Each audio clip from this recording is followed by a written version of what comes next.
এটা হচ্ছে নিরামিষ নাস্তা মুগ ডালের কচুরি। বাড়িতে বানানো যে কতটা সহজ আজকে সেটাই তোমাদের সাথে শেয়ার করলাম। খানিকটা ময়দা নিয়ে নিয়েছি, তার মধ্যে দিয়ে দিলাম খানিকটা জোয়ান, দিয়ে দিলাম পরিমাণ মতো নুন, কালো জিরে, আর দিয়ে দিলাম তেল ময়মের জন্য। দিয়ে এরকম যখন মুঠো হয়ে যাবে তখন বুঝতে পারবে ময়মটা পারফেক্ট হয়েছে, আর তখনই অল্প অল্প জল দিয়ে ময়দাটাকে মেখে নিতে হবে। ময়দাটাকে খানিকক্ষণ মেখে রেখে দিতে হবে রেস্টে, 5 থেকে 10 মিনিট মতন। আমি মেখে রেখে দিলাম।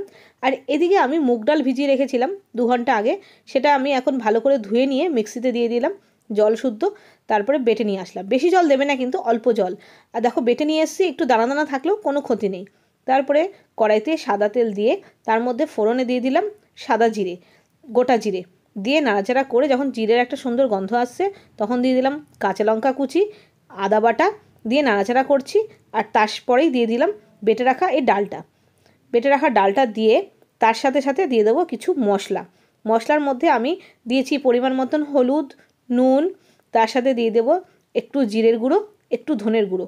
এবার তোমরা এখানে কিন্তু লঙ্কার গুঁড়ো আরও দিতে পারো, যেহেতু কাঁচা লঙ্কা দিয়েছি আমি আর লঙ্কার গুঁড়ো দিলাম না। দিয়ে দিলাম একটু ধনে পাতা। এবার একটু নাড়াচাড়া করে নিচ্ছি।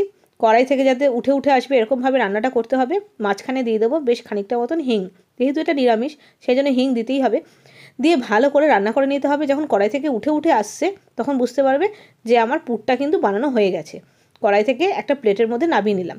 যখন ঠান্ডা হয়ে গেছে তারপরে হাত দিয়ে ভালো করে একটু চটকিয়ে মেখে নিয়ে এরকম ছোট ছোট গোল্লা গোল্লা করে রেখে দিলাম, ছোট ছোট বলের মতন করে রেখে দিয়েছি।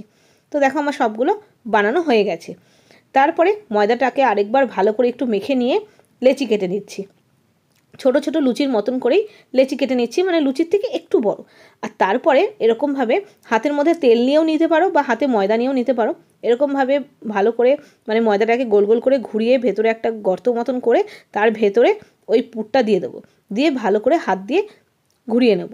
দেখো ঠিক আমি যেরকমভাবে করছি, কত সহজ, বেলার কোনো ঝামেলা নেই, আর খেতেও ভীষণ সুস্বাদু হয়। তো দেখো আমার সবকটা কিন্তু পুর ভরা হয়ে গেছে। এইবার কড়াইতে আবার দিয়ে দিলাম সাদা তেল, আর ধিমা আছে মানে স্লো আছে এই ভাজাটা ভাজতে হবে, তাহলেই কিন্তু মুচমুচে হবে। তো এরকমভাবে উল্টে পাল্টে সুন্দর করে ভেজে নিচ্ছি। তো বেশ সুন্দর করে কালার আসা পর্যন্ত ভাজা হয়ে গেছে, এরকমভাবে সবগুলোকে ভেজে নিলাম।